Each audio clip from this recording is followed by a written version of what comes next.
오늘은 개혁주의와 세대주의로 본 요한계시록 강해 27번째 말씀을 증거하겠습니다. 오늘 본문 말씀은 요한계시록 3장 1절로 6절 말씀이 되겠습니다. 제목은 부흥이냐 심판이냐. 이 교회는 4대 교회입니다. 부흥이냐 심판이냐. 여러분이 여기에 지금 지도를 또 보고 계십니다. 에베소, 서머나, 버가모, 두아디라 교회까지 우리들이 방문을 해보았습니다. 이제 4대 교회를 오늘 5번째 4대 교회를 우리가 방문하게 됩니다. 이 교회는 죽은 교회로 그렇게 알려져 있습니다. 너희가 살았다 하지만은 죽은 자로다. 이렇게 주님께서 이 교회를 평가하셨습니다. 아마 그래서 여기 검정색으로 제가 표시를 4대 교회에 배경을 넣었는데 적절하다 생각이 듭니다. 제가 이 생각을 안 하고 검정색을 했는데 지금 보니까 그것도 하나님의 인도하심이었구나 생각이 되었습니다. 네. 부흥이냐 심판이냐. 이 4대 교회 아주 심각한 그런 이 주제로 오늘 우리가 4대 교회를 보게 되겠습니다. 이 4대는 두아디라에서 남동쪽으로 50km에 위치해 있는 곳입니다. 지금 여기는 헤르메스 강이 흐르고 있는 그 골짜기, 아주 비옥한 골짜기를 여러분이 내려다 보고 계십니다. 그래서 여러분이 4대가 이렇게 높은 곳에 위치해 있구나 하는 것을 아실 것입니다. 저기 지금 사람들이 이제 사는 도시가 보이는데요. 예전에는 이렇게 높은 데서 살았습니다. 외적의 공격을 막기 위해서 가급적이면 높은 곳, 아크로폴리스라 하죠. 그곳에 사람들이 그 도시를 형성하고 살았는데 이제는 자꾸만 그 밑으로 내려가죠. 그래서 지금은 위에 있는 것이 아니라 골짜기로 거기에 도시가 형성이 되어 있는 것을 볼 수가 있습니다.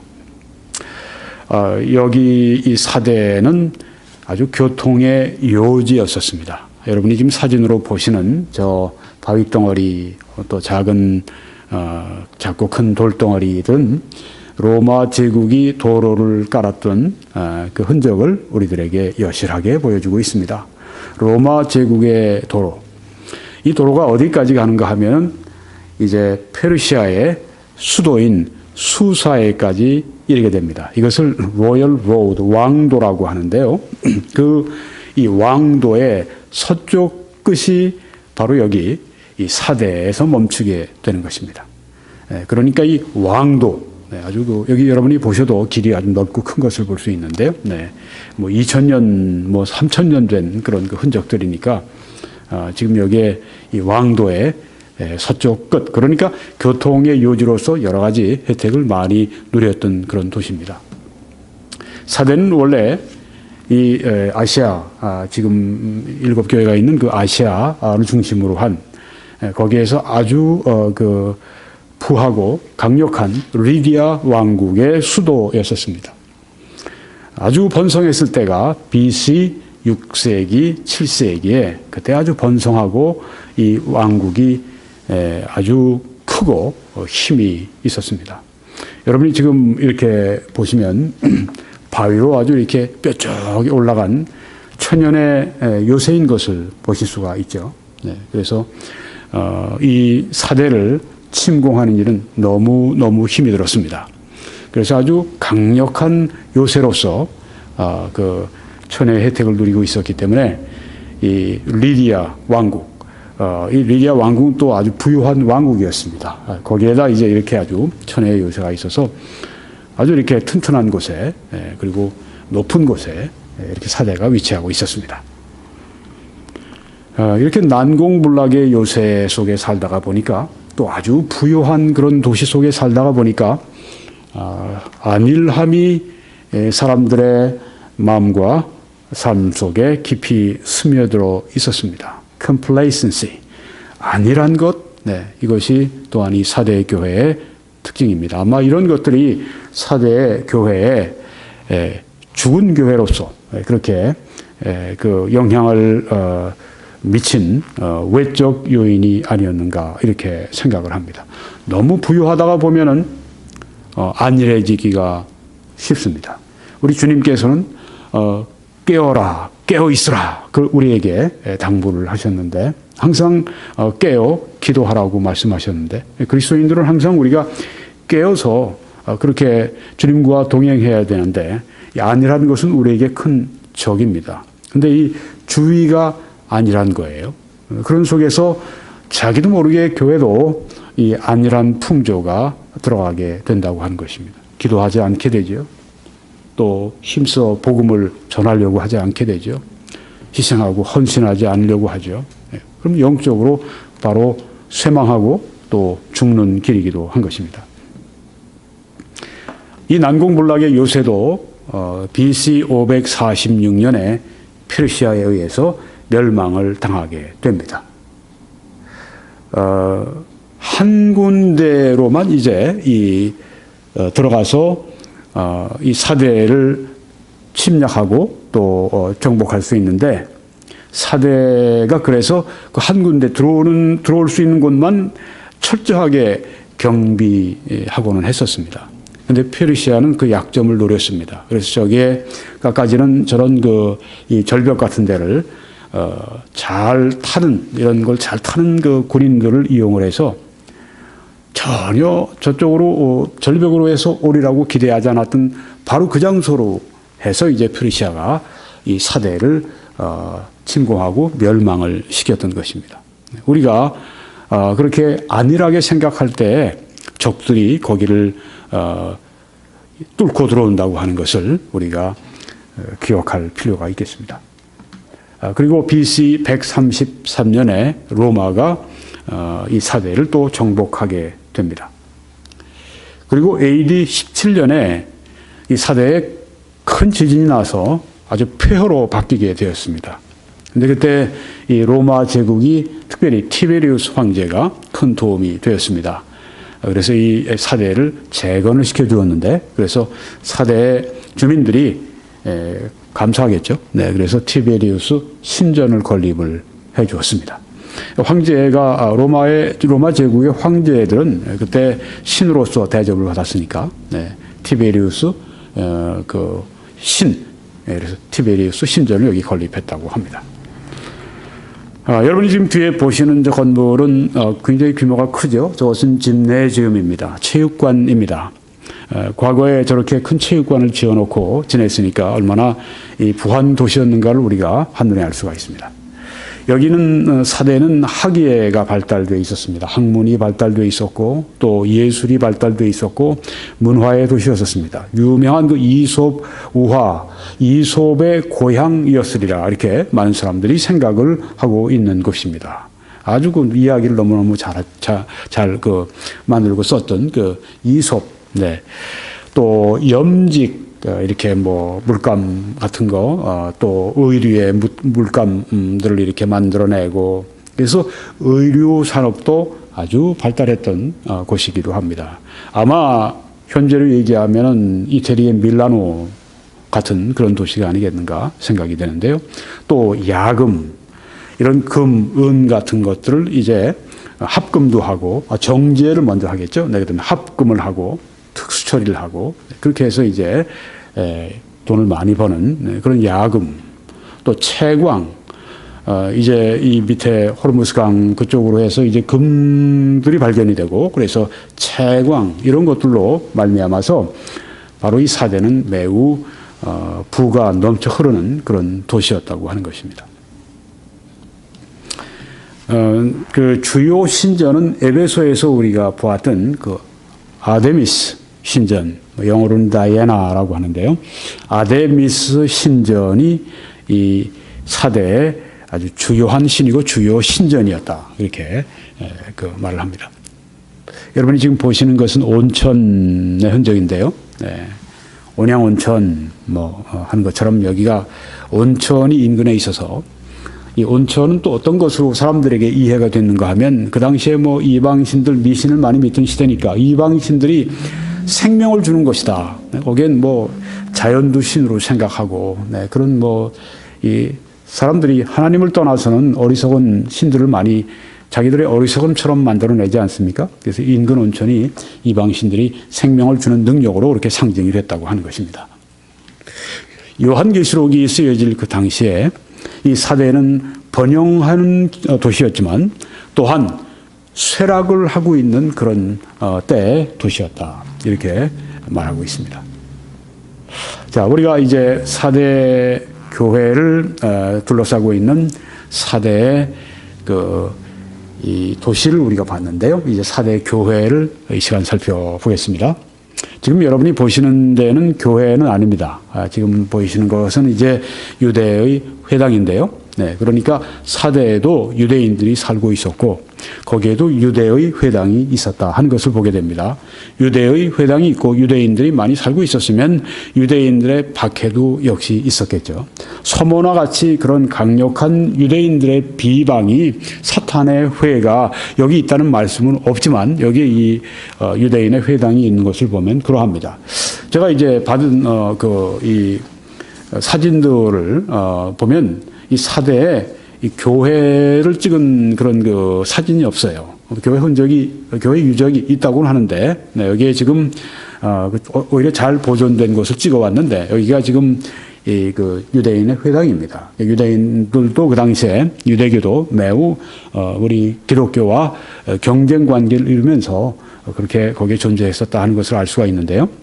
이제 여러분 이 사대 교회는 어떻게 세워졌을까? 바울이 에베소에서 사역하셨을 때 결과였으리라 이렇게 신학자들이 생각을 합니다. 바울이 그들을 떠나 제자들 따로 세우고 두란노 서원에서 날마다 강론하니라. 2해 동안 이같이 하니 아시아에 사는 자는 유대인이나 헬라인이나 다 주의 말씀을 듣더라. 아시아. 네. 지금 우리가 보고 있는 7교회가 위치해 있던 그 아시아 지방, 이 소아시아의 터키의 서부 지방에 있는 거기 있는 사람들이 다 주의 말씀을 들었다 하는 이 말씀은 하나님의 말씀이 아주 왕성하게 그 아시아 지역에 증거된 것을 말하는데 그렇게 된 그 주요한 이유는 바로 바울이 거기에 에베소에 2년 동안 계시면서 두란노 서원에서 날마다 하나님의 말씀을 가르치셨습니다. 그 결과 이런 놀라운 전도의 역사가 나타난 것을 보게 됩니다. 이처럼 그 하나님의 말씀을 잘 강론하는 것, 네. 그리고 그 매일같이 강론하는 것, 그리고 이 말씀을 그 제자들이 따로 세워져서 그 말씀을 배우고 나가서 복음을 전하고 하는 것이 복음 전도에 있어서 얼마나 중요한 수단인가 하는 것을 여기서 알 수가 있습니다. 이 사대에 유명한 목회자가 교회에 한 분이 있었습니다. 사대교회에 멜리토라고 하는 목회자가 있었는데요. 이분은 2세기 말에 사대교회를 목회했던 분인데 변증가로 유명합니다. 변증가들은 누구냐면 기독교를 변호하는 그런 그 설교 또 그 글을 쓰는 그런 분들입니다. 네. 하나님께서 교회에 몇몇 은사를 주셨는데 변증의 은사를 받은 분들이 있습니다. 또 폴레미컬 프리칭이라고 하는 게 있는데요. 네, 그런 것들은 이제 이단을 그 상대로 해서 이단을 반박하고 이단의 잘못된 것을 지적하고 이단과 싸우는 그런 설교자들이 있습니다. 그런 사람들은 또 폴레미컬 프리처라고 하는데요. 그분들도 변증적인 그런데 이제 대사회적으로 주위에 있는 믿지 않는 사회에서 교회를 비방할 때 뭐 철학 세계 혹은 뭐 등등 이런 그 사상 세계 이런 데에 대해서 이제 이 싸우는 사람들이 변증가들이고요. 교회 내부에 있는 적들과 싸우는 사람들, 이단 잘못된 거짓 교리와 싸우는 사람들이 또 변증적인 설교자들입니다. 그래서 이분이 이제 계시록에 관해서 첫 번째 주석을 집필한 것으로 알려져 있습니다. 요한계시록에 관해서 첫 번째로 그렇게 주석을 쓴 분이 바로 이 멜리토였다. 그러니까 매우 그 탁월한 설교자, 목회자, 신학자였다고 하는 것을 우리가 알 수가 있는데요. 이런 분이 사대교회를 목회했던 때 사대교회에 부흥이 있었으리라. 우리가 이렇게 생각을 능히 할 수가 있습니다. 이 사대교회의 특징은 박해를 받았다는 기록이 없어요. 성경에는요. 네. 또 이단 교리 때문에 이들이 피해를 입었다는 그런 기록도 없습니다. 그리고 뭐 부도덕한 그런 것들이 이 교회에서 발견됐다고 하는 그런 것이 없습니다. 여러분이 지금 보시는 이 사진도 교회 사진이 아니라 유대인 회당의 사진인데요. 네. 하여간에, 네. 이 다른 앞서 있던 그 교회들, 에베소 교회, 또 서문화 교회, 버가모 교회, 두아디라 교회, 우리가 계속 봤습니다만 거기에 다 무엇이 있었습니까? 외적인 이 박해가 있었습니다. 유대인과 또 이방 종교, 또 황제 숭배 이런 것들로 그 교회들이 얼마나 피해를 많이 입었는지 모릅니다. 또 내적으로 거기에는 니고라당이 있었고, 또 이세벨당이 있었고, 또 다른 발람당이 있었고, 네, 그렇게 해서 여러 가지 거짓 교리들로 말미암아 교회가 안팎으로 도전을 받고 몸살을 앓고 그것 때문에 질병을 앓고 그것 때문에 고통을 받고 있고 또 그것 때문에 여러 가지 어려움을 겪고 있었습니다만은 이 사대교회는 그런 문제들이 나타나지는 않습니다. 표면적으로. 그렇지만 이 교회가 너희가 살았다 하나 죽은 자라고 예수님께서 그렇게 이 사대교회를 평가하셨을 때 이 죽은 교회가 된 그 이유가 있으리라 생각이 됩니다. 아마 이런 것들이 성경에 나와 있지만 종합적으로 영향을 미쳐서 이 사대교회, 아까 말씀드린 그런 그 아주 부하고 또 견고한 그런 높은 위치에 있는 그래서 난공불락의 요새 속에 있으면서 그들이 안락하고 안일한 그런 그 사회 분위기 속에 저들이 있기 때문에 그런 외적인 환경과 이런 교회 내 압박도 이런 그 거짓 교리 등으로 말미암아서 사대교회가 결국은 죽은 교회로 그렇게 변모했습니다. 우리가 이렇게 볼 수가 있다고 하는 것입니다. 여러 문제들이 이 교회 안에 있었을 것이다. 우리가 능히 짐작을 할 수가 있습니다. 이 사대교회가 처음부터 그랬겠습니까? 사대교회가 이제 사도 바울이 두란노 소원에서 말씀을 전하고 또 사도 바울의 사역을 통해서 사람들이 말씀으로 충만해지고 또 성령의 충만함을 받고 영혼을 사랑하는 마음으로 충만해지고 그래서 자기 고향으로 돌아가 사대에서 온 사람들은 사대로 다시 돌아가서 거기에 교회를 개척하고 거기서 교회를 설립하고 그럴 때 처음에는 아마 사대교회도 부흥의 불이 붙었던 그런 교회였으리라 이렇게 생각이 됩니다.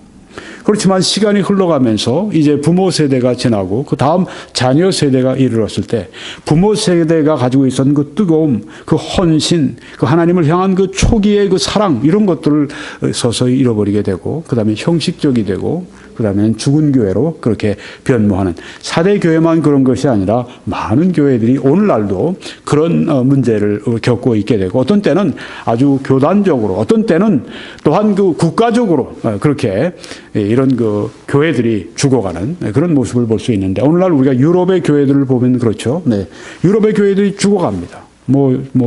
지금 교회당들이 댄스홀로 바뀌고, 교회당들이 바로 바뀌고, 카바레로 바뀌고, 또 모스크로 바뀌고, 네, 이런 것들을 우리가 지금 보고 있지 않습니까? 죽은 교회들, 유럽의 지금 죽은 교회들, 죽어가는 교회들, 캐나다에 지금 죽어가는 이 교회의 모습들, 네, 미국에 죽어가는 그 교회의 모습들, 한국에도 그런 그 죽음의 그런 모습들이 한국의 그 그림자가 지금 드려지고 있는 그런 상황인데요. 네. 이 죽음의 문제, 교회가 이 죽는 것, 이것은 이 교회 역사상 우리가 보게 될 때 그것은 사대교회만의 문제가 아니라 늘 이런 문제를 우리가 안고 있다고 하는 것입니다. 우리도 그래서 사대교회를 보면서 일깨워야 한다 하는 것을 여기서 배우게 되는 것입니다.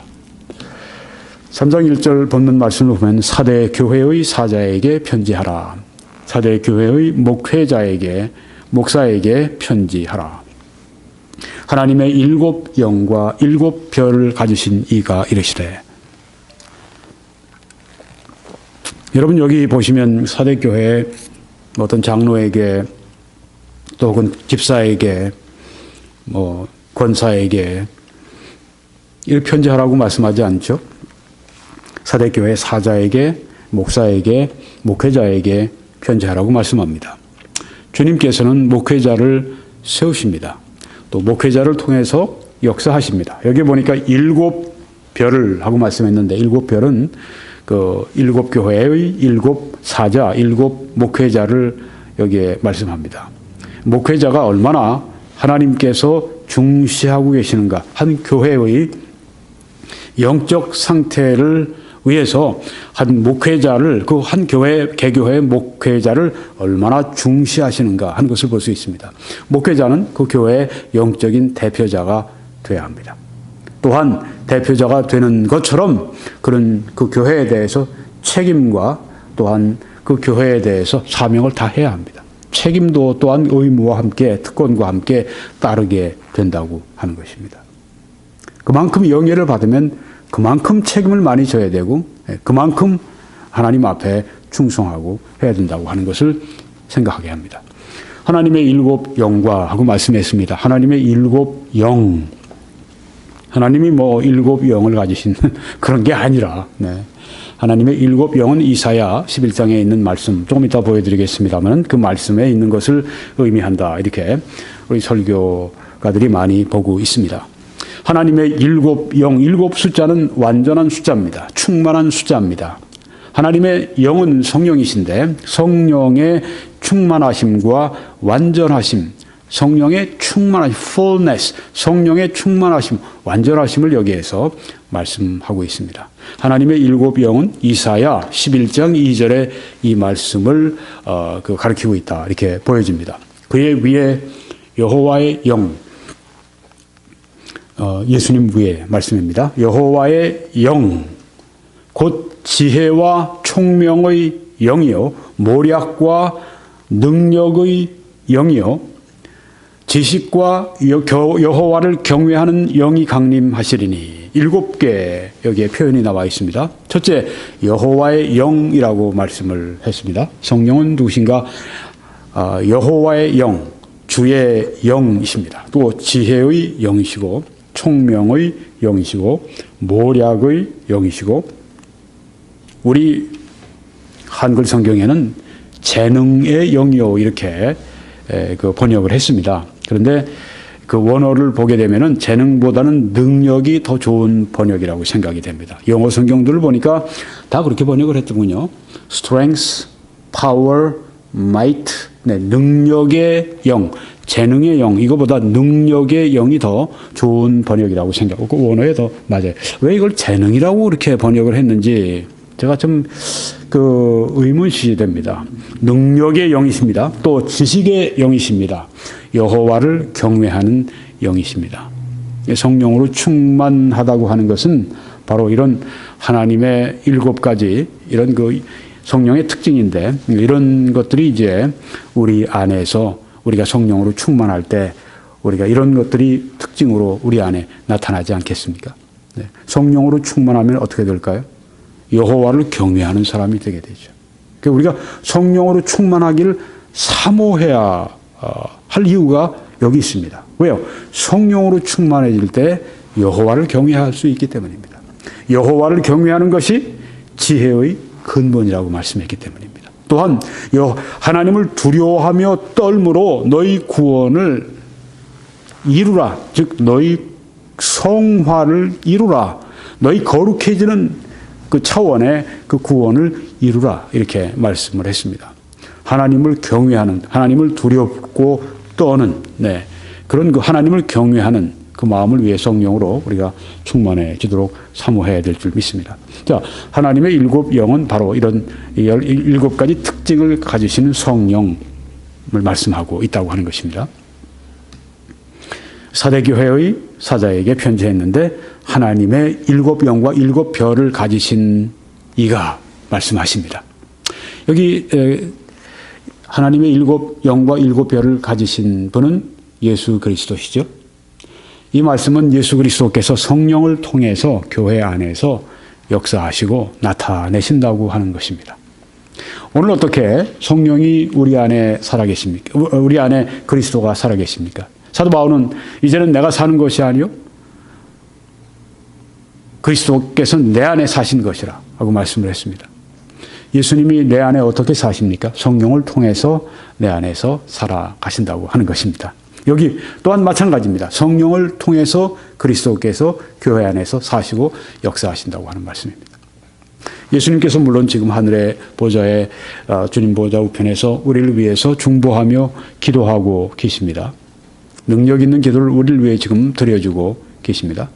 그런데 예수님께서는 또한 동시에 성령을 통하여서 이처럼 교회 안에서 역사하시고 있다고 하는 것입니다. 하나님의 7 영을 가지셨다. 7 영을 붙드셨다. 홀드라는 표현을 쓴 데도 있어요. 네. 하나님의 7 영을 붙드신, 하나님의 7 별을 붙드신, 하나님의 7 별을 여기 7 별을 오른손에 가지셨다고 우리가 그 계시록 1장에 나와 있는데요. 네. 그 하나님의 7 영을 가지셨다. 하나님의 7 영을 붙드셨다. 이것은 하나님의 성령과 어떤 관계인가? 아주 밀접한 관계에 있다고 하는 것을 말씀해 주고 있습니다. 성령을 통해서 예수 그리스도께서는 교회 안에서 역사하고 계시다 하는 것을 보여주고 있고요. 또 여기 7 별을 가지셨다고 했는데 별은 사자들, 목회자들이죠. 네. 어떻게 성령께서 교회에 생명을 부어주시는가? 우리 목사들의, 설교자들의 말씀 선포를 통해서 성령이 교회에 생명을 주신다고 하는 것입니다. 얼마나 놀랍습니까? 그러니까 설교라고 하는 것은요, 이건 놀라운 은혜 받는 수단입니다. 설교를 성령이 역사하셔서 설교할 때는요, 설교하는 우리 설교자들도 큰 축복을 받습니다. 그리고 들으신 분들도 큰 축복을 받습니다. 언제 설교가 쓸모가 있고 설교가 언제 사람들에게 축복의 수단으로 변모하는가? 그것은 사도 바울처럼 내가 너희들에게 복음을 전할 때 사람의 지혜의 권하는 말로 하지 아니하고 성령의 나타남과 능력으로 해서 너희들의 믿음이 사람의 지혜에 있지 아니하고 하나님의 그 능력에 있게 하려 하였다고 말씀하신 것처럼 그때 성령의 나타남과 능력이 있고 즉 성령이 생명력 있게 역사하실 때 그 설교가 하나님의 큰 축복을 우리에게 베풀어 주시는 그런 수단이 된다고 하는 것입니다. 하나님의 말씀은 살아있고 운동력이 있는데 그 살아있는 말씀 위에 성령의 생명을 부어주실 때 우리 심령 가운데 놀라운 그 영적 부여와 축복이 임하게 된다고 하는 것입니다. 그래서 우리가 이 말씀의 선포를 위해서 기도해야 할 필요가 있습니다. 설교자들을 위해서 기도하셔야 될 필요가 여기 있습니다. 그래서 어느 교회들이나 부흥하는 교회에 보게 되면 그 교회 성도님들은 그 교회 목사님, 설교자를 위해서 많이 기도합니다. 스펄전 목사님이 그 큰 부흥의 비결을 알려고 찾아온 사람에게 한 이야기는 내가 설교할 때 우리 교회 저 밑에 1층 저 지하 저기에서는 300명이 모여서 내가 설교하는 동안에 설교하는 나를 위해서 기도하고 있습니다. 그러니 목사님이 설교하는 동안에도 300명이 그 밑에서 목사님의 설교의 능력을 위해 기도하는데 그 설교와 능력이 없을 수가 있겠습니까? 마틴 로이드 존스 목사님 같은 분도 여러분이 만약에 그냥 오늘 왔다면 내 말을 들으려고 온 것입니다. 여러분이 그렇지만 기도하고 오셨다면 하나님의 말씀을 나를 통해 증거되는 하나님의 말씀을 여러분이 듣기 위해서 오신 것입니다. 기도하셔야 됩니다. 그렇게 성도들에게 도전하시는 것을 보았습니다. 맞습니다. 말씀의 그 은혜가 넘치게 하기 위해서 하나님 앞에 목회자도 매달려서 기도해야 되는 것뿐 아니라 설교자 자신뿐 아니라 설교를 위해서 교회가 비상하게 기도해야 됩니다. 하나님 앞에 이 하나님의 말씀이 우리 가운데 폭포수같이 쏟아지고 하나님의 말씀이 우리 가운데 흥왕하고 일어나도록 그렇게 성령께서 막 물 붓듯이 성령을 부어주셔서 그렇게 하나님의 말씀이 우리에게 축복이 되도록 그렇게 기도하셔야만 합니다. 훌륭한 교회, 그것은 바로 이렇게 말씀의 선포를 통해서 성령께서 교회에 생명을 주시는 그런 교회라고 하는 것입니다. 지금 이 사대교회가 죽은 교회가 된 이유는 바로 이런 하나님이 정하신 은혜의 수단이 고갈됐기 때문입니다. 사대교회의 여기에 이제 하나님의 죽은 교회의 사대교회에 하나님의 7 영을 이렇게 성령을 이렇게 강조하시고 한 것은 이런 의미가 또 있다고 하는 것입니다. 성령의 나타나심과 능력과 역사가 없는 교회는 죽은 교회라고 하는 것을 상기시켜 준다고 하는 것입니다. 성령은 생명을 주시는 분이십니다. 영적 생명의 원천이십니다. 성령의 역사가 없는 교회는 죽은 교회가 될 수밖에 없다고 하는 것입니다.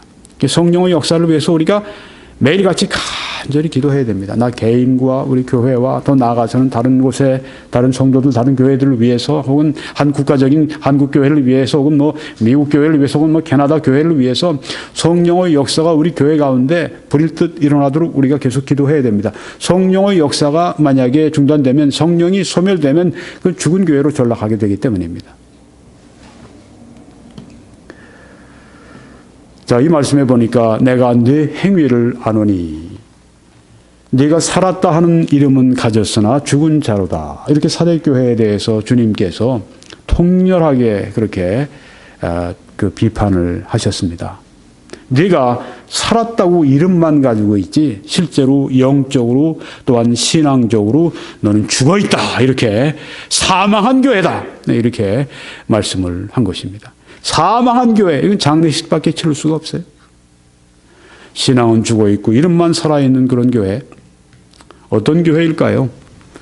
세상적인 삶을 살아가는 그런 교인들이 가득한 교회인 것입니다. 그래서 세상 사랑으로 넘쳐납니다. 하나님 나라를 사랑할 줄 몰라요. 또 육신적인 삶으로 살아갑니다. 그래서 자기를 위해 사는 거예요.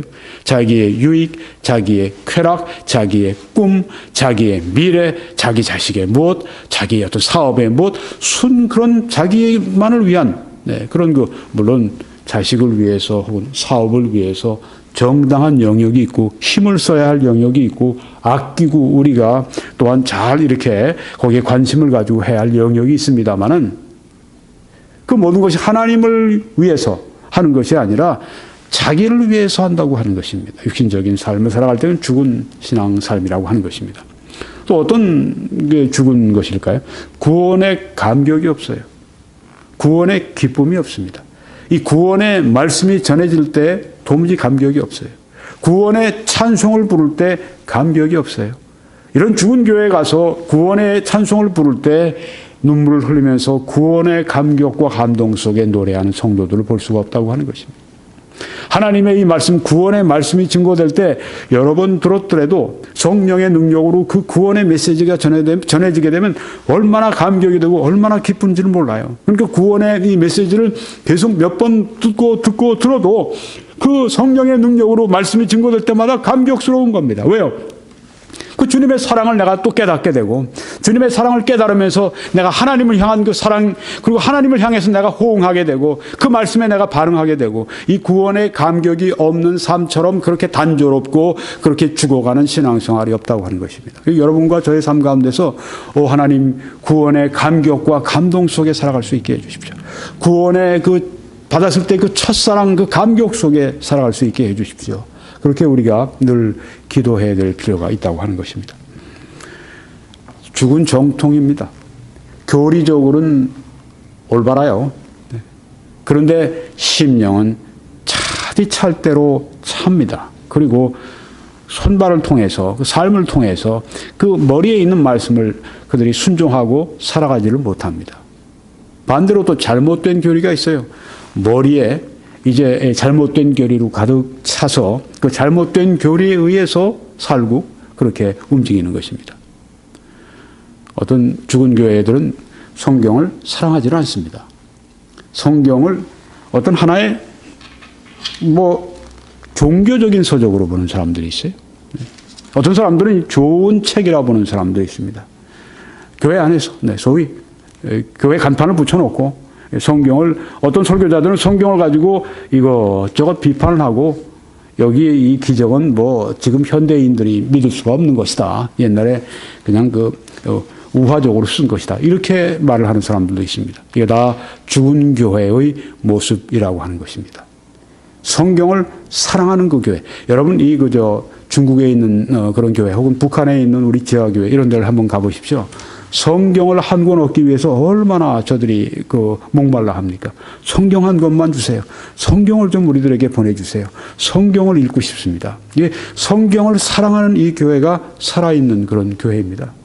성경을 사랑하는 크리스찬, 살아있는 크리스찬.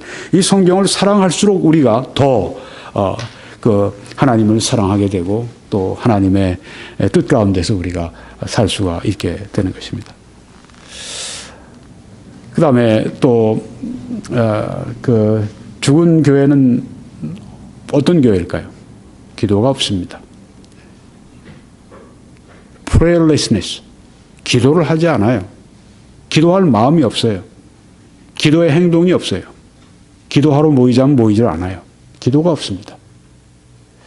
부흥하는 교회들, 살아있는 교회들은 기도하는 교회들입니다. 개인적으로 기도할 뿐 아니라 그들이 모여서도 기도하고 계속해서 하나님 앞에 기도에 그런 산제사를 드리는 그런 교회들입니다. 또 선교가 없습니다. 죽은 교회는.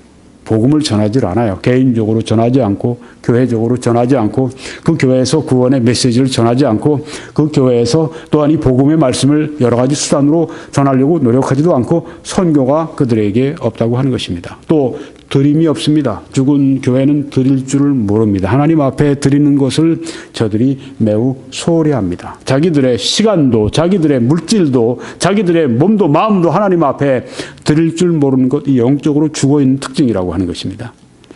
또 그들은 죽은 교회는 생명이 없는 전통, 생명이 없는 형식에 매여 있습니다. 예배를 드려도 형식적이에요. 찬송을 부르는 걸 봐도 형식적이에요.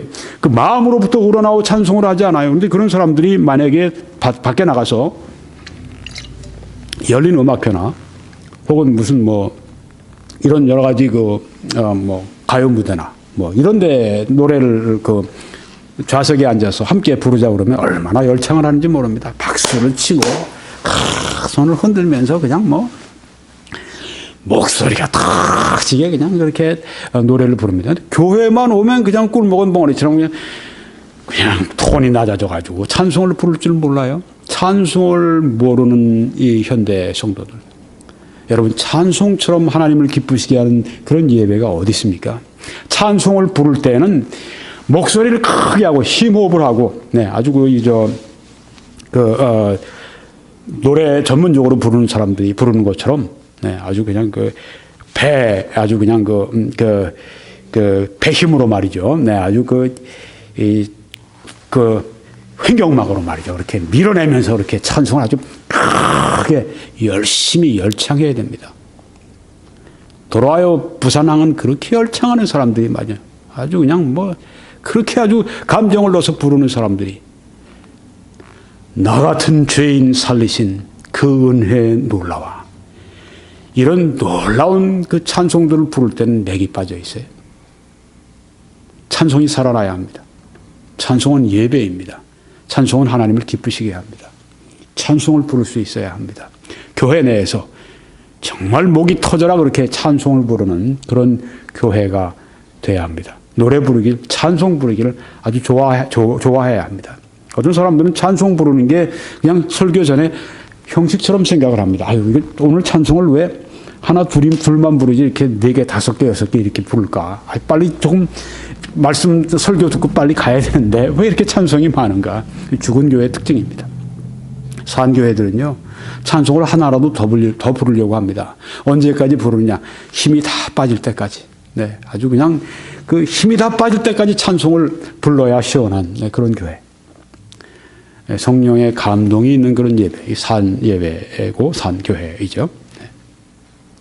오늘 이 말씀에서 죽은 이 사대교회에게 내가 살았다 하나 내가 죽은 교회라 말씀하시면서 이제 그들에게 너는 일깨어 그 남은 바 죽게 된 것을 굳건하게 하라.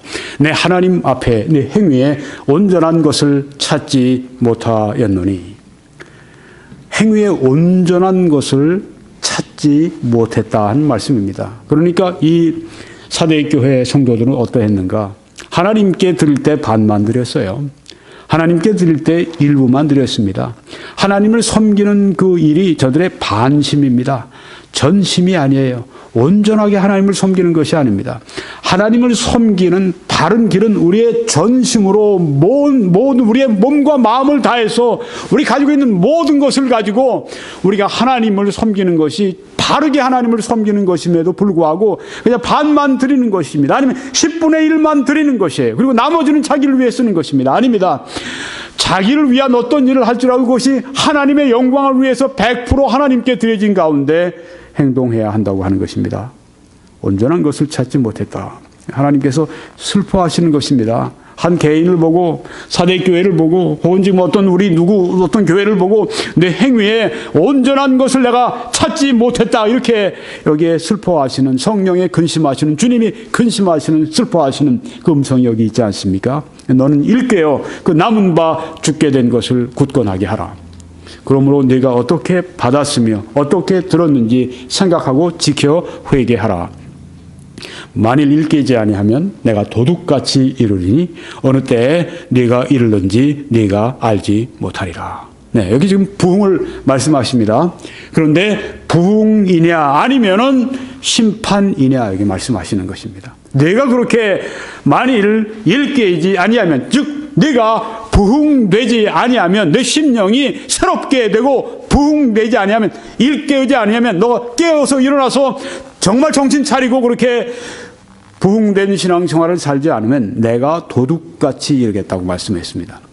여러분 도둑같이 이른다고 하는 말씀이 결코 좋은 이야기가 아닙니다. 그렇죠? 좋은 말씀이 아닙니다. 도둑이 올 때 뭘 보고 옵니까? 훔치기 위해서 옵니다. 약탈하기 위해 옵니다. 어떤 도둑은 심지어 들어가서 사람을 죽이는 경우도 있습니다. 도둑은 절대 좋은 것이 아니라 부정적인 것입니다. 재앙입니다. 재앙이 임할 것이다. 부흥이냐 아니면 심판 혹은 재앙이 임할 것이냐 이렇게 여기 주님께서 말씀을 하고 계십니다. 설교자가 얘기하는 게 아닙니다. 설교자도 하나님 앞에서는 듣는 자입니다. 설교하면서 그는 또한 들어야 합니다. 여기에 지금 우리 모두에게 하시는 말씀은 부흥하지 아니하면 내가 도둑같이 너에게 이를 것인데 언제 너에게 이르러서 그 심판이 행하여질지 모른다고 말씀을 하신 것입니다. 여기 부흥을 위해서 특별히 5가지 책임을 우리들에게 말씀하고 있습니다. 첫째, 너는 일깨어라 하고 말씀을 했습니다. 너는 일깨어. Be watchful 이렇게 번역을 하기도 했습니다. 아주 깨어 있는 것을 말합니다. Wake up, 네. 일어나, 정신 차리고 일어나. Wake up. 아침에 이제 한참 늦잠을 자고 있는데 들어와서 Wake up, 일어나. 바로 그것입니다. 너는 일깨어라, 일어나라, 정신 차려라, 각성하라.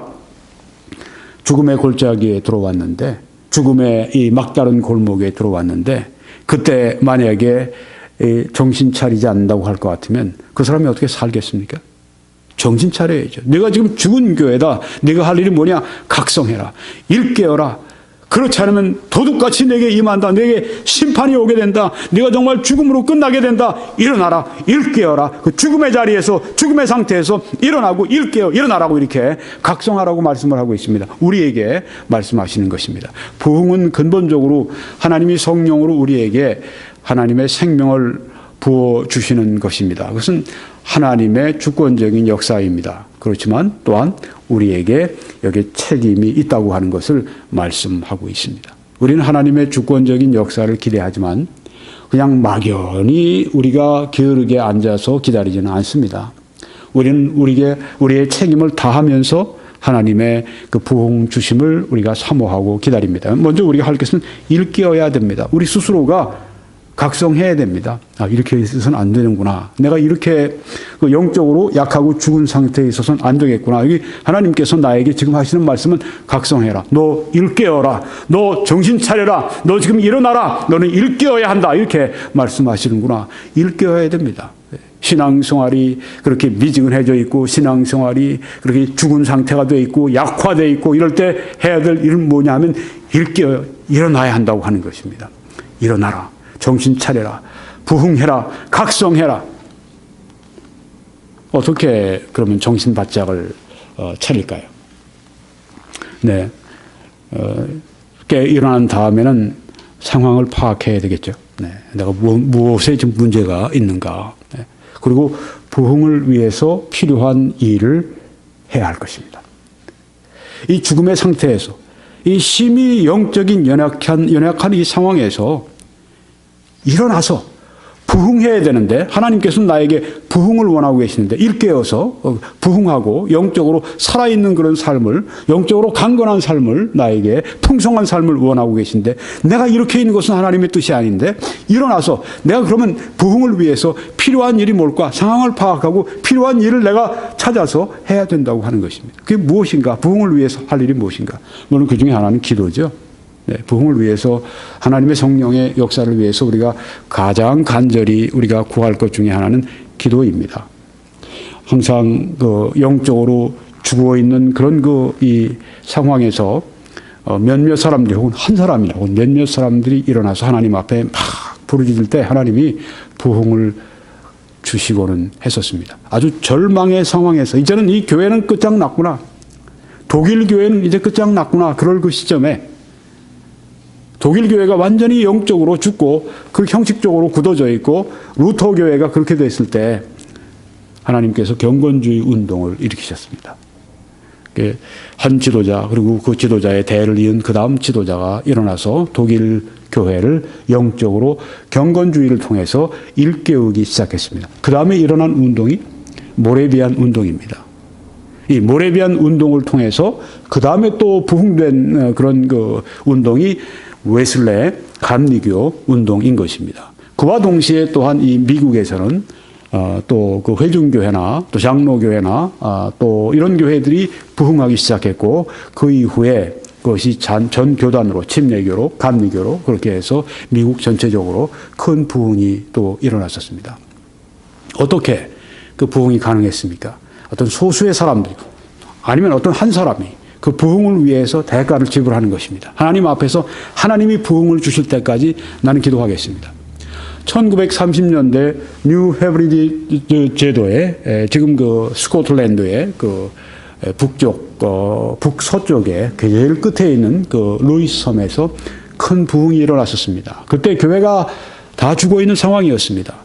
그리고 젊은이들이 교회를 떠나서 이제는 술집에서 그렇게 시간을 보내고 주일날도 저녁에도 그렇게 술집에서 시간을 교회는 오지 않고 그런 속에서 한 80대 놓친 두 분이 할머니 성도 두 분이 하나님 앞에 그들이 한 마음으로 간절히 기도하기 시작했습니다. 하나님 우리에게 부흥을 주십시오. 이제 우리는 하나님께로 부르심을 받지만 우리가 하기 전에 이런 모습으로 떠나고 싶지 않습니다. 하나님 우리 이 루이스 섬에 부흥을 허락해 주십시오. 간절히 하나님 부흥을 주실 때까지 그들이 기도하는데 어느 날 그들이 기도가 응답된 걸 그 성령께서 깨닫고 확신을 그들에게 주셨습니다. 이젠 부흥이 온다. 이제 하나님께서 우리의 기도를 응답하셨다. 이 루이스 섬에 부흥이 온다. 그 다음에 놀라운 부흥이 던컨 캠벨이라고 하는 분이 스코틀랜드 이 섬에서 그 작은 섬 루이스 섬으로 이제 갑자기 부름을 받게 됩니다. 그 설교를 하면서 놀라운 부흥이 일어났습니다. 부흥을 위해서 필요한 일 그 중에 하나는 기도하는 일입니다. 하나님이 은혜를 부어주실 때까지 하나님이 우리들에게 긍휼을 부어주실 때까지 하나님 앞에 기도를 드리는 것입니다. 오늘같이 우리에게 부흥이 필요한 때가 어디 있겠습니까? 우리 국가적으로도 한국을 봐도 그렇죠. 네. 한국교회 부흥이 얼마나 지금 절실히 필요합니까? 교회들이 큰 건물을 지었습니다. 대형화가 되었습니다. 많은 사람들이 모입니다. 그런데 예전에보다 20, 30년 전보다 교회가 더 많이 사회로부터 지탄을 많이 받고 그 일로 말미암아 사람들이 그 복음을 믿으려고 하지 않고 교회로 오려고 하지 않고 오히려 숫자가 줄어들고 그런 모습을 우리가 보게 됩니다. 많은 그런 그 추한 것들이 싸우고 뭐 이런 것들이 자꾸만 들려오게 되고 한국 교회에 지금 필요한 건 대형화된 그런 건물보다 필요해요. 그것도요. 네, 건물이 필요하지 않다고 하는 건 아닙니다. 필요합니다. 네, 사역을 위해서 필요합니다. 그런데 그보다 더 필요한 것은 무엇인가? 부흥이라고 하는 것입니다. 하나님이 우리들에게 사랑의 옷을 입혀주셔야 합니다. 아름다운 채색 건물을 가지고 있는 그런 건물. 그것보다 더 중요한 건 우리 심령에 하나님께서 하나님의 영광의 그 의로운 그 의복을, 사랑의 의복을, 소망과 믿음의 그 옷을 우리들에게 입혀주셔야 합니다. 부흥이 절실히 우리들에게 지금 필요합니다. 얼마나 이단들이 지금 극성을 떨고 있습니까? 신천지로 제가 1년 전에 설교를 했을 때 12만 명 지금 모인다 그렇게 제가 그 당시 통계로 했는데 얼마 전에 보니까 CBS 그 신천지에 빠진 사람들 그 방송이 8부로 나누어서 있었죠. 네, 그것 때문에 이제 신천지에서 발끈해가지고선 이번에 그 이만희 씨하고 다른 뭐 사람들이 이제 신천지 그 언론들을 대상으로 이제 자기들이 뭐 항의 소동을 벌였는데, 네, 그래서 거기서 뭐 근데 이제 아주 의기양양하게 그 이만희 씨가 얘기하더라고요. 그 CBS에서 한 일은 우리 20만 신천지인들을 모욕한 것이다. 뭐 이렇게 얘기를 합니다.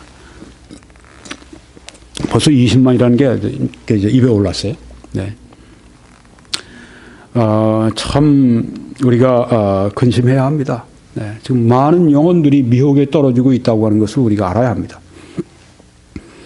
캐톨릭에서도 아주 비상을 걸었다고 그러죠, 이번에. 네, 그래서 그 CBS 방송 다 보라고 이렇게 다 하다를 했다고 그래요. 네, 그래서 캐톨릭 사람들도 많이 이 신천지 보도를 많이 보았다고 합니다. 또 이번에 보니까 얼마 전에 2월 달인가에 PD수첩에서 또 신천지를 고발한 그런 영상이 떠오른 것 같은데요. 저는 아직 어저께 이제 그 제목만 봤는데 가서 좀 보려고 합니다. 여러분들 좀 보시기를 바랍니다. 하여튼 이렇게 이단들이 부흥하고 있고, 네. 교회는 지금 이렇게 많은 지탄을 받고 있고 어려움을 겪고 있고, 이때 필요한 것이 무엇입니까? 부흥이 필요한 것입니다. 부흥의 능력이 역사해서 역전이 돼야 합니다. 이제는 교회가 부흥하고 이단들이 소멸하는 그런 때가 와야 합니다. 어떻게 이단과 싸웁니까? 조직을 통해서 할 수도 있어요. 필요합니다. 언론을 통해서 할 수 있습니다. 필요합니다.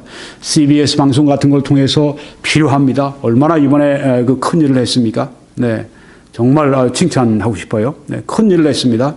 네, 그런데 정말 이단과 우리가 싸우는 가장 중요한 무기가 뭔지 압니까? 하나님의 능력이에요. 부흥입니다. 부흥은 하나님의 능력이 특별히 우리들에게 주어지는 때입니다. 부흥은 하나님의 성령이 우리 교회에 일반적으로 역사하시는 걸 넘어서 그거보다 훨씬 10배, 100배 그냥 하나님의 성령을 부어주심으로 말미암아 하나님의 능력이 짧은 시간 동안에 극대화돼서 나타나는 때가 부흥인 것입니다. 부흥은 이 영광스러운 것인데 하나님이 영광의 영을 우리들에게 쏟아 부어주시는 것인데 이건 놀라운 특권입니다. 우리 생에 한번 위대한 부흥을 맛본다고 하는 것은요. 그냥 아주 놀라운 특권입니다. 이 부흥을 위해서 우리가 해야 할 일이 뭐냐면 기도하는 것입니다. 기도하는 것입니다. 하나님은 누구에게 부흥을 주시는가? 하나님 앞에 납작 엎드려서 하나님의 긍휼을 구하는 그 사람들에게 부흥을 주신다고 하는 것입니다. 그러니까 신학 공부 많이 못한 여러분도 괜찮아요. 교회 와서 6개월, 1년밖에 되지 않은 새신자도 괜찮아요. 하나님 앞에 정말 가난한 마음을 가지고 하나님 앞에 부흥을 위해서 기도하는 어떤 사람에게든지 하나님께서는 그 부흥을 주시는 그런 하나님이십니다.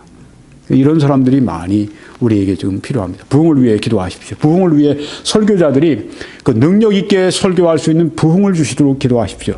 우리 설교자들이 능력 있는 설교를 하게 되면 어떤 결과가 임합니까? 여러분 자신들이 능력을 받아요. 우리 설교자들이 하나님의 축복을 끼치는 설교를 하면 청중들이 그 축복을 받게 되는 것입니다. 부흥을 위해서 기도하십시오. 두 번째는 그 남은 바 죽게 된 것을 굳건하게 하라고 했습니다. 아직도 남은 것이 있습니다. 네, 아주 죽게 될 만큼 약화된 남은 것들을 강화시켜라. 굳건하게 하라. strengthen, 강화시켜라. what remains, 그 남은 것. 네, 이제 죽게 되는 아주 그런 아주 불이 그냥 막 꺼져가는 그 불씨를 살리는 말이죠. 은혜의 그 남은 불씨를 살려야 합니다. 심히 약화된 것들을 강화해야 됩니다. 기도 약화된 것들을 강화시켜야 합니다. 말씀에 대한 그 사랑과 말씀을 읽고 공부하는 것 약화된 걸 강화해야 됩니다. 전도하지 않는 것 약한 것 강화해야 합니다. 강화시키라. 세 번째는 그러므로 네가 어떻게 받았으며 어떻게 들었는지 생각을 하라고 했습니다. 무엇을? 어떻게 받았고 어떻게 들었는지 하나님의 말씀을 받고 하나님의 말씀을 들었는데 그걸 생각하라고 하는 말씀입니다. 어떻게 부흥하는가? 하나님의 말씀, 그 바른 교훈을 생각하라고 하는 것입니다. 무엇을 생각할까요? 성경에 나오는 주요 교리 전반을 알아야 합니다. 전반을 알아야 합니다. 지금 신천지나 이런 이단들이 득세하는 이유 가운데 하나는 한국교회의 교리가 약하기 때문이다. 이런 자성의 움직임이 지금 많이 일고 있습니다. 그래서 지금 교회들마다 교리 교육을 굉장히 강화하고 있습니다. 아주 좋은 그런 그 방향입니다. 하나님의 말씀, 이 가르침, 이 교리 전반을 알고 있어야 합니다. 이제 스토리 중심의 설교에서 우리도 교리 중심 설교로 바꿔야 한다고 하는 것입니다. 철저하게 배우고 철저하게 가르치고 바른 교훈을 우리가 받은 것을 생각하라. 네 번째는 네가 어떻게 받았으며 어떻게 들었는지 생각하고 지켜 하고 말씀했습니다. 배운 말씀 그거로 충분하지 않습니다. 배운 말씀을 지켜, obey, 순종해야 됩니다. keep, 지켜야 합니다. hold fast, 아주 견고하게 그 말씀을 붙들고 있어야 합니다. 하나님의 말씀을 왜 배웁니까? 순종하기 위해서 우리가 배웁니다. 머리에만 있는 말씀은 소용이 없습니다. 우리가 하나님 말씀을 순종할 때 우리의 것이 됩니다. 하나님의 축복의 말씀을 듣고 그냥 흘려버리면 아무 소용없습니다. 하나님의 축복의 말씀이 내 마음에 들어왔으면 그 말씀을 가지고 살아야 합니다. 그래야 하나님의 축복의 말씀이 내 안에서 축복으로 화하게 될 것입니다. 지켜야 합니다. 배운 말씀을 순종하라.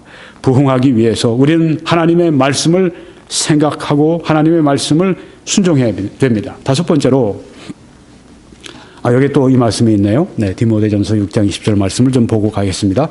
디모데야, 불경스럽고 헛된 말과 거짓된 지식의 논쟁을 피함으로 네게 부탁한 것을 지키라 하고 말씀했습니다.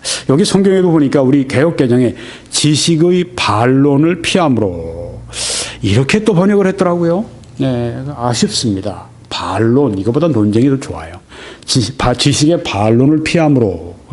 우리 같이 이렇게 이런 그 신학적인 거, 성경적인 거, 또 이런 여러 가지 뭐 지식적인 그런 용어들을 많이 사용하는 우리 설교자들 입장에서 봐도요, 지식의 반론 이런 것보다도 지식의 논쟁, 우리도 이게 더 듣기가 자연스러워요. 지식의 논쟁하는 거, 거짓된, 헛된 지식의 논쟁, 이걸 피해라. 그리고 내게 부탁한 것을 지키라 하고 말씀을 했습니다.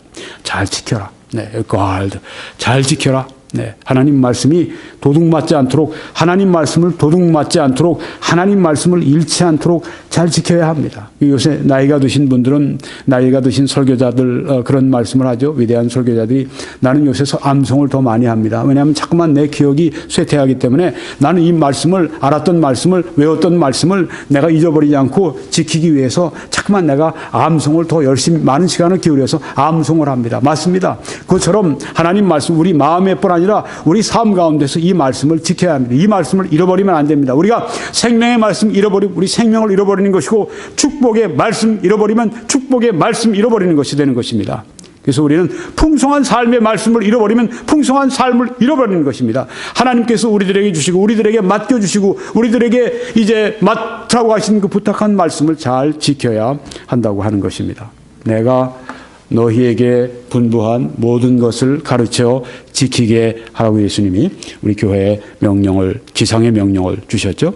가르쳐서, 내가 분부한 모든 것을 가르쳐서 지키게 하라고 그렇게 말씀을 하셨습니다. 모든 것을 가르쳐라. 그리고 지키게 그렇게 만들어라. 하나님 말씀은 지키는데 뜻이 있고 목적이 있다고 하는 것입니다. 다섯 번째로, 그러므로 네가 어떻게 받았으며 어떻게 들었는지 생각하고 지켜 회개하라. 네. 받은 바, 들은 바 하나님의 말씀을 생각한 다음에 지킨 다음에 회개한. 회개는 무엇입니까? 그건 돌이키는 거죠. 잘못했던 것, 네. 하나님 말씀을 내가 순종하지 못한 것, 회개하는 것입니다. 회개는 죄로 인정을 하는 것이죠. 그것 때문에 내가 불순종한 것 때문에 슬퍼하는 것입니다. 그리고 의지로 돌이키는 것입니다. 이 세 가지가 다 있어야 합니다. 어떤 사람들은 그리스도인들은 회개하지 않는다 얘기하는데 대단히 잘못된 것입니다. 그리스도인들은 구원받을 때 단 한 번 회개합니다. 구원의 회개는 단 1회적입니다. 많은 우리가 성화를 위해서, 우리가 거룩한 삶을 위해서, 하나님을 기쁘시게 해드리기 위해서 우리의 삶은 순간순간 회개할 필요가 있다고 하는 것입니다. 회개는 하나님을 슬프시게 해드린 걸 인정하고 나도 그것 때문에 슬퍼하고 돌이키는 것을 말하는 것입니다. 부흥에 그러면 따르는 결과가 무엇인가? 6가지 결과가 있습니다. 부흥이 무엇인가? 부흥은 아까 말씀드린 것처럼 하나님의 생명이 우리에게 주어져서 우리가 하나님의 생명으로 충만한 것입니다. 어떤 사람들은 부흥이 일어나면 막 병고침이 일어나야 된다고 생각을 합니다. 물론 병고침이 부흥 가운데 나타날 수 있어요. 그렇지만 역사상 교회사를 통해 일어난 위대한 부흥 가운데 그런 그 병고침 없이 외적인 어떤 기적과 표적 없이 일어난 부흥들이 더 많습니다. 그렇지만 그것은 진정한 부흥이었었습니다. 그러니까 뭐 방언을 받아야 되고 뭐 신유를 체험을 해야 되고 뭐 이런 것들이 없으면 부흥이 아니다. 그건 부흥을 모르는 것입니다. 부흥은 그런 것이 아닙니다. 부흥은 내적인 것입니다. 부흥은 심령에 관한 것입니다. 부흥은 그런 외적인 것 없이도 얼마든지 일어날 수 있고 그런 외적인 것들이 나타난다 할지라도 부흥이 없을 수가 있어요. 이런 그 부흥 신유 집회 같은 데에서 보면은 뭐 아주 중병에 걸린 사람들, 네, 또 혹은 뭐 몸에 혹은 심각한 어떤 이 장애를 가지거나 혹은 뭐 팔이 뭐 끊어진 사람들도 있을 수 있고요. 네. 아주 중병에 걸린 사람들은 신유 집회 이렇게 하면요. 앞으로 나오지를 못하게 막아요. 아십니까? 신유 집회 같은 때는 그런 사람들 못 오게 막습니다. 앞에 그런 요원들이 있어서 당신은 올라가지 말라고 막 그렇게 합니다. 기도받겠다고 하면 올라가는데 진짜 중병에 걸려서 기도받겠다고 올라가는 사람들 자꾸만 막아요. 왜? 자기가 볼 때 도저히 안 될 것 같은. 이게 믿음입니까? 기도받게 해야죠. 정말 그 신유의 부흥을 신유 집회를 제대로 한다고 할 것 같으면 누구든지 다 올라와서 기도받고 나면 나고 안 나면 안 나고 뭐 그의 결과는 하나님께 맡겨놓고 해야죠. 근데 다 막아버려요. 그리고 허리가 좀 아팠다. 무슨 감기에서 나았다. 무슨 마이그린 좀 현기증이 난 게 고쳐졌다. 그런 거 쑥 하면 툭 넘어지고 일어나고 부흥이 뭡니까? 그게 부흥이 아니라고 하는 것입니다. 속고 있어요. 그런 게 부흥이 아닙니다. 그러고 나서 어떤 부흥사들은 끝난 다음에 제트기를 타가지고선 자기 전용 제트기 타고 거기에 함께 했던 부흥 직원들하고 함께 와서 이태리의 어떤 아주 최고급 호텔에서 하루에 몇만 불씩 막 그냥 물 뿌리듯이 돈 뿌리고 말이죠. 그렇게 아주 그냥 수영장까지 한 방에 깔려 있는 그런 어떤 방을 얻어가지고 말이죠. 그렇게 하면서 그 헌금한 돈 다 탕진해 버리고 그런 아주 정말 잘못된 그런 경우들이 있고 한데 여러분 아십시오. 외적인 표적이 부흥의 결과가 절대 아닙니다. 부흥의 6가지 결과는 첫째는 하나님의 임재를 의식하는 것입니다. 거룩하신 하나님의 임재를 압니다. 사랑의 하나님을 알게 됩니다. 어떻게 되죠? 그리스도인들은 그것 때문에 하나님을 굉장히 사랑하게 됩니다. 또 하나님 앞에 매우 경건하게 살아가게 됩니다. 믿지 않는 사람들은 하나님의 임재가 임할 때 그들은 회개하고 그들은 구원받게 됩니다. 하나님을 알게 되는 거예요. 부흥의 특징, 부흥의 참다운 부흥의 결과는 무엇인가?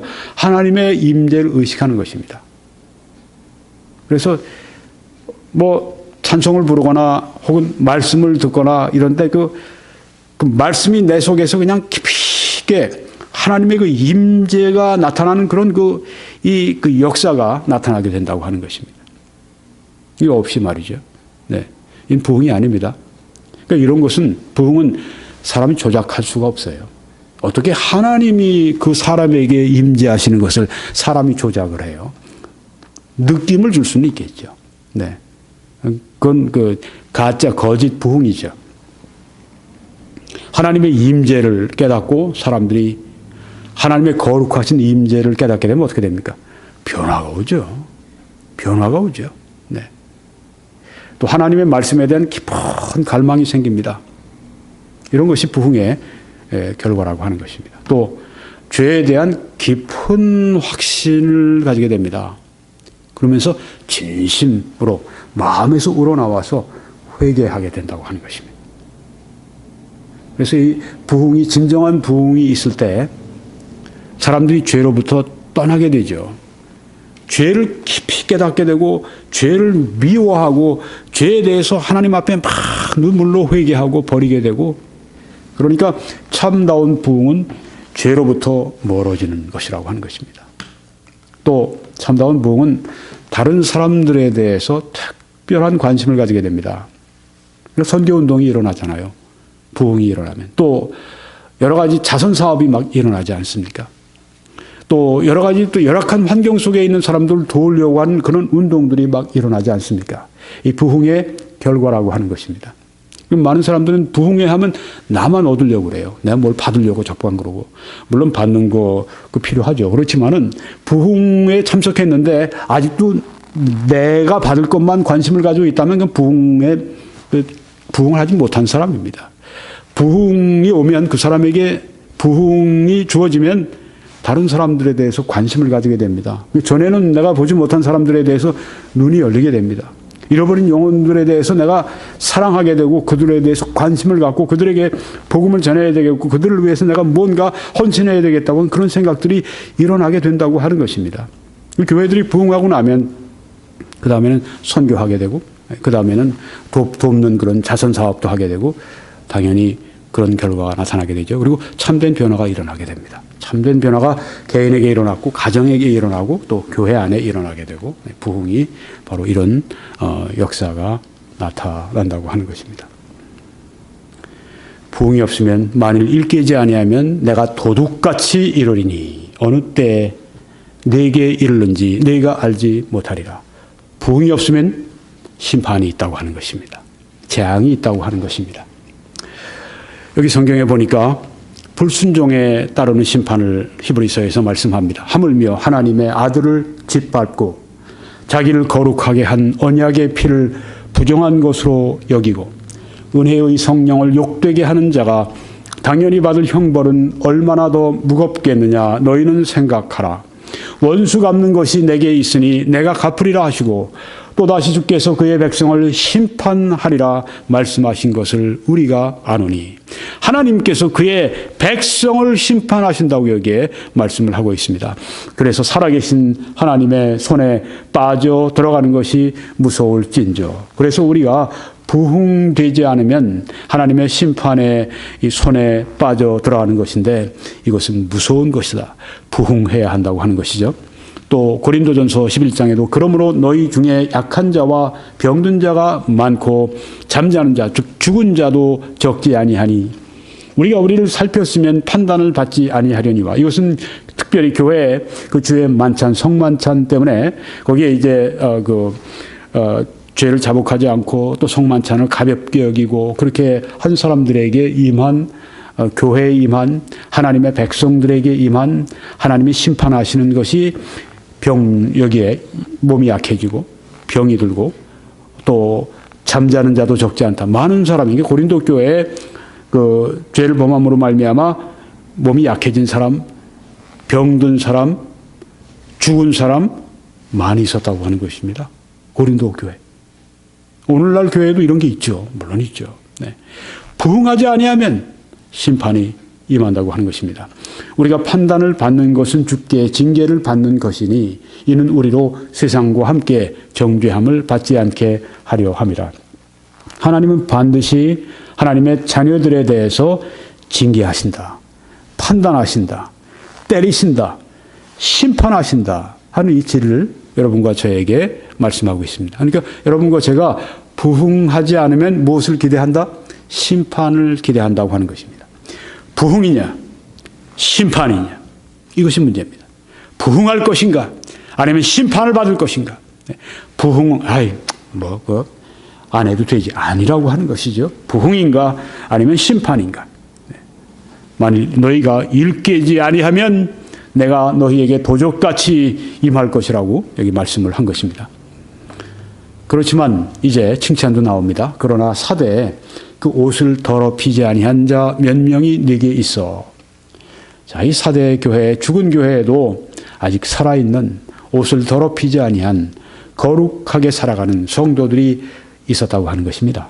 항상 하나님은 남은 자들을 이렇게 은혜 가운데 예비해 놓으십니다. 아합 왕 이세벨 여왕 그 시대 때에도 하나님께서 7,000명 그 바알에게 무릎 꿇지 않은 7,000명을 하나님께서 남겨놓지 않으셨습니까? 네. 하나님께서는 이처럼 남겨놓으시는데 사대에도 그런 사람들이 있었습니다. 네. 하나님의 은혜죠. 그 옷을 더럽히지 아니하고 몇 명이 내게 있어 사대 교회에 있어 흰 옷을 입고 나와 함께 다니리니 이 땅에서 거룩한 삶을 살아가는 그 그리스도인들이 또 하나님 주님과 함께 흰 옷을 입고 다닌다고 말씀을 했습니다. 그들은 합당한 자인 연고라. 이기는 자는 이와 같이 흰 옷을 입을 것이요. 이기는 자는 여기에서는 모든 그리스도인들 말하는 것 같습니다. 모든 그리스도인들은 적어도 그들의 그 신분적으로 죄와 세상과 사탄을 이긴 그런 사람들입니다. 이기는 자는 이와 같이 흰 옷을 입을 것이요. 흰색은 하나님의 거룩한 의를 상징을 합니다. 하나님의 거룩한 의를 입을 것이요. 내가 그 이름을 생명책에서 결코 지우지 아니하고 하고 말씀을 했습니다. 여기에서 생명책에서 결코 지우지 않는다고 강조하셨는데 어떤 사람들은 참으로 이해하지 못하게 여기에서 생명책에서 그럼 지워질 수 있다는 얘기 아니야? 이렇게 보는 사람들이 있어요. 즉 구원을 받았다가 잃어버릴 수 있다는 말씀을 여기 한 것이다. 여기 이 말씀은 그런 의도가 전혀 아니거든요. 생명책에서 결코 지우지 아니하리라는 말씀은 지울 수도 있는데 안 지운다 이런 뜻이 아니라는 말씀이에요. 결코 지우지 않는다. 구원의 영원함을 여기 강조한 것인데 네.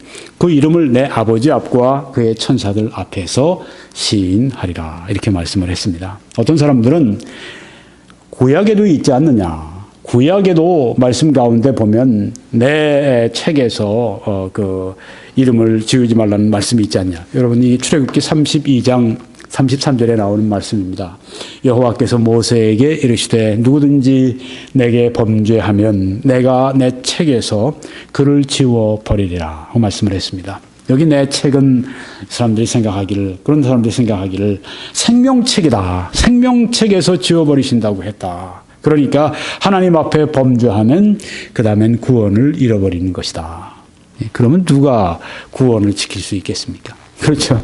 범죄하지 않는 사람이 어디 있어요? 그 사람들 한 얘기가 범죄도 뭐 아무 범죄가 아니라 아주 나쁜 범죄를 나쁜 범죄가 어떤 범죄를 성경에 말씀합니까? 없어요. 네. 성경에서 우리가 보다 보면 이게 정말 구원을 잃어버릴 것인가 그렇게 우리들에게 의혹을 줄 수 있는 그런 말씀들을 가지고 성경의 말씀 이게 바로 구원을 얻었다가 잃어버릴 수 있다고 하는 증거다 이렇게 얘기를 하는데요. 그렇지 않습니다. 성경은 우리가 한 번 받은 구원이 영원한 구원이라고 하는 것을 확실하게 말씀을 하십니다.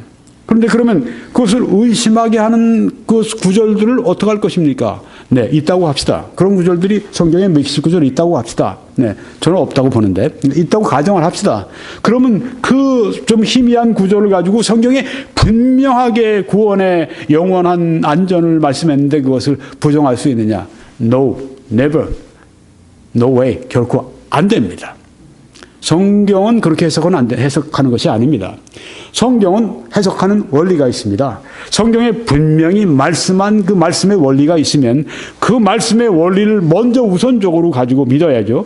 그거보다 좀 희미한 데서 가져와서 확실한 그 말씀을 흔들어버리고 확실한 말씀을 대체하고 희미한 말씀으로 바꿔치는 것입니다. 성경에 확실하게 구원의 영원한 안전 또 성도의 영원한 성도의 견인에 대해서 말씀을 했는데 와서 구원을 잃어버릴 수 있다고 하는 말씀으로 대체해버린다고 하는 것입니다. 그렇게 좋을 건 아무것도 없어요. 그렇게 구원의 확신을 흔들고 구원의 영원한 안전을 흔들고 이렇게 해서 좋을 게 아무것도 없습니다. 그렇게 공포에 넣는다고 해서 좋을 것이 아무것도 없다고 하는 것입니다. 그러면 큰 죄 지으면 어떡합니까? 큰 죄 지으면 하나님이 징계하시죠. 네. 믿음이 없어서 그래요. 큰 죄 지으면 하나님이 징계하시죠. 하나님이 때리셔야 사람이 그 죄에서 벗어나게 되지. 우리가 협박하고 하나님 말씀을 왜곡해서 우리가 협박하고 위협한다고 그래서 사람이 죄 안 짓고 살아가느냐. 그게 아니라고 하는 것입니다. 여러분, 그래서 성경에는 책이 두 책이 나오는데 육신의 생명책이 있고 영혼의 생명책이 있습니다. 지워버린다. 조금 전에 지워버리지 여기 말씀처럼 내 책에서 그를 지워버리리라. 이렇게 모세에게 여호와께서 하나님께서 말씀하셨는데 지워버린다고 했을 때 그것은 영혼의 생명책이 아닙니다. 이것은 육신의 생명책입니다. 그걸 말하는 것입니다. 여기 육신의 생명책 두 군데 나와 있고요. 출애굽기 시편에 또 영혼의 생명책 빌립보서 4장 3절에 나와 있습니다. 생명책 요한계시록에서 사도 요한은 6번을 기록을 했습니다. 그러니까 오른쪽에 빨간 이 칸에 있는 영혼의 생명책은 지워지지 않는 겁니다. 그 성경에 지워진다 하는 얘기는 육신의 생명책을 말씀하는 것이죠. 영혼의 생명책에서 구원받은 영혼을 지우지 않습니다. 창세 전부터 구원하신 영혼인데요. 창세 전부터 구원하기로 그렇게 하나님께서 작정하신 그 영혼인데요. 성경에 보게 되면은 그래서 사도 바울은 내가 확신하노니 확신한다고 했습니다. 사망이나 생명이나 천사들이나 권세자들이나 현재 일이나 장래 일이나 능력이나 높음이나 깊음이나 다른 어떤 피조물이라도 여기 다른 어떤 피조물이라고 했는데 우리 자신이 피조물인가요? 아닌가요? 피조물이죠. 네. 다른 어떤 피조물 속에 내가 포함됩니까? 포함되죠. 다른 어떤 피조물, 나 빼고가 아닙니다. 다른 어떤 피조물이라도 우리 주 그리스도 예수 안에 있는 하나님의 사랑에서 끊을 수 없으리라고 말씀했습니다. 나 스스로도 하나님의 사랑에서 끊을 수가 없어요. 영원한 하나님의 사랑, 끊을 수 없는 하나님의 사랑. 이것이 성도를 향한 하나님의 사랑이라고 사도 바울이 여기서 말씀해 주고 있는 것입니다. 요한복음 5장에서도 24절에 내가 진실로 진실로 너희에게 이르노니 내 말을 듣고 또 나 보내신 이를 믿는 자는 영생을 얻었고 심판에 이르지 아니하나니 사망에서 생명으로 옮겼느니라고 말씀을 했습니다. 네, 영생을 얻었습니다. 생명으로 옮겨졌습니다. 또 나를 보내신 이의 뜻은 내게 주신 자 중에 내가 하나도 잃어버리지 아니하고 마지막 날에 다시 살리는 이것이니라. 한 명도 우리 주님께서 구원받은 영혼을 잃어버리지 아니하신다고 하는 말씀입니다. 또 내가 그들에게 영생을 주노니 영원히 멸망하지 아니할 것이요 또 그들을 내 손에서 빼앗을 자가 없느니라고 말씀했습니다. 영원히 멸망하지 않는다. 구원을 잃어버릴 수 없다고 하는 말씀이죠. 또 그들을 내 손에서 빼앗을 자가 없다. 구원하신 영혼을 뺏기지 않으신다는 그런 말씀입니다. 그들을 주신 내 아버지는 만물보다 크심에 아무도 아버지 손에서 빼앗을 수 없느니라. 어떤 분은 누구든지 사람 앞에서 나를 시인하면 나도 하늘에 계신 내 아버지 앞에서 그를 시인할 것이요. 그 다음 절에 보면 누구든지 사람 앞에서 나를 부인하면 나도 하늘에 계신 내 아버지 앞에서 그를 부인하리라. 이 말씀을 가지고 또 구원을 잃어버린다고 강조합니다. 여기에 주님을 부인하면 구원을 잃어버린 아버지께서도 아버지 앞에서 예수님도 우리를 시인하지 않는다고 말씀하지 않으셨느냐 이렇게 말씀합니다. 맞습니다. 그 말씀 옳습니다. 그런데요. 구원받은 사람은 예수님을 부인할 수가 없습니다. 예수님을 부인하는 사람이 있으면 그 사람 처음부터 구원받지 않은 사람입니다. 어떤 사람이 너무너무 힘들어서 예수님을 일시적으로 부인했다고 합시다. 또 순교하는 게 두려워서 공산당의 총구 앞에서 그만 용기를 잃어버리고 주님을 부인했다고 하십시다. 이 사람이 정말 구원받은 성도면요. 주님을 영원히 부인할 수가 없습니다. 우리가 성경에 보면 베드로 같은 사도가 대표적인 분 아닙니까? 네. 예수님을 부인했잖아요. 3번이나. 마지막에는 예수님을 부인하는데 저주하면서 부인하지 않았습니까? 그러면 이 베드로는 이제 그 구원을 잃어버렸네. 이렇게 생각을 하는 것입니다. 아닙니다. 일시적으로 그의 믿음이 흔들리고 믿음을 잃어버렸던 것입니다. 그렇지만 나중에 주님이 오셔서 그 떨어진 믿음을 다시 기도하시고 또 오셔서 그 믿음을 다시 회복하게 하시지 않았습니까? 그렇습니다. 진정한 성도는 주님을 부인하지 않습니다. 일시적으로 뒤로 물러갔을지라도 결국은 주님께 돌아옵니다. 성도는 주를 부인할 수가 없고 또 그래서 주님도 성도를 부인하지 않으신다고 하는 것입니다. 귀 있는 자는 성령이 교회들에게 하시는 말씀을 들을지어다. 이거로 이제 마지막 말씀인데요. 이 말씀은 현대 교회들에게 하신 말씀이기도 합니다. 무슨 말씀입니까? 현대의 죽은 교회들에게 주신 말씀. 죽지 말고 살아나라 하는 말씀입니다. 부흥해라. 부흥해라. 부흥은 가능하다 하는 말씀입니다. 오늘 말씀을 이제 결론을 짓고 마치겠습니다. 오늘 사대 교회에 대한 말씀을 전했습니다. 부흥이냐 심판이냐. 이 사대 교회는 신앙은 죽고 이름만 살아있는 그런 슬픈 교회였었습니다. 이 교회에 살아나라고 부흥을 위해 5가지의 책임을 말씀해 주셨습니다. 너는 일깨어라, 각성하라고 했습니다.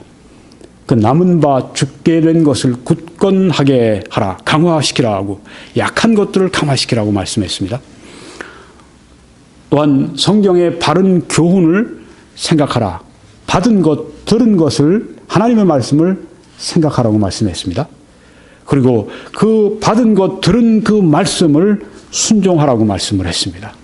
우리가 이 하나님의 말씀, 이 영적인 양식을 취하는데 영적인 양식, 하나님의 말씀의 모든 뜻과 모든 말씀을 우리가 배우고 알아야 할 줄 믿습니다. 5번째로 회개하라고 하는 것입니다. 하나님의 말씀을 듣고 들은 바를, 배운 바를 너희들은 생각하고 지켜 회개하라고 하는 것입니다. 늘 회개하는 마음을 가지고 살아가는 여러분과 제가 되기를 바랍니다. 부흥이 6가지로 열매를 맺습니다.